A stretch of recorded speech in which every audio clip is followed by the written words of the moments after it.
அன்பியும் YouTube இல்லந்தோறும் இறைசாட்சி, உள்ளந்தோறும் மகிழ்ச்சி.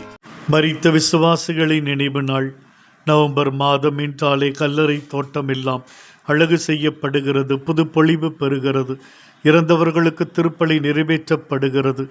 மரணம் நிகழாத நாள் இல்லை, மரணம் நிகழாத வீடில்லை. மரணம் என்றால் இயல்பாகவே ஒருவருக்கு பயம் ஏற்படுகிறது.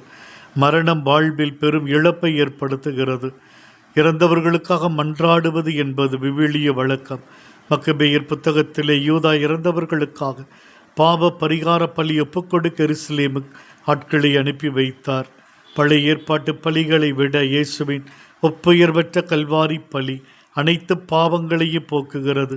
அதனால் தான் இறந்தவர்களுக்காக திருப்பலிகள் ஒப்புக்கொடுக்கப்படுகிறது. தொடக்க கால திருச்சபையின் வாழ்வில் வேத சாட்சிகளை மொத்தமாக அடக்கம் செய்தார்கள்.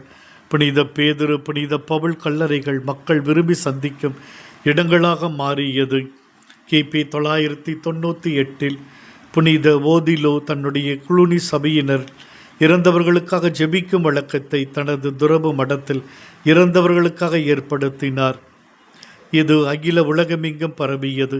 நமது குடும்பத்தில், நமது பங்கில் மரித்த அனைத்து ஆன்மாக்களும் பாவ தலைகளிலிருந்து விடுபட்டு நிலையான வாழ்வை அடைய நாம் ஜெபிப்போம். உத்திரிக்கும் யாரும் நினையாத ஆன்மாக்களை எண்ணி பார்த்து அவர்களுக்காக மன்றாடுவோம். இந்த அன்பியம் யூடியூப் சேனலை நீங்கள் ஷேர் பண்ணுங்க, சப்ஸ்கிரைப் பண்ணுங்க, லைக் பண்ணுங்க. Wish you all the best.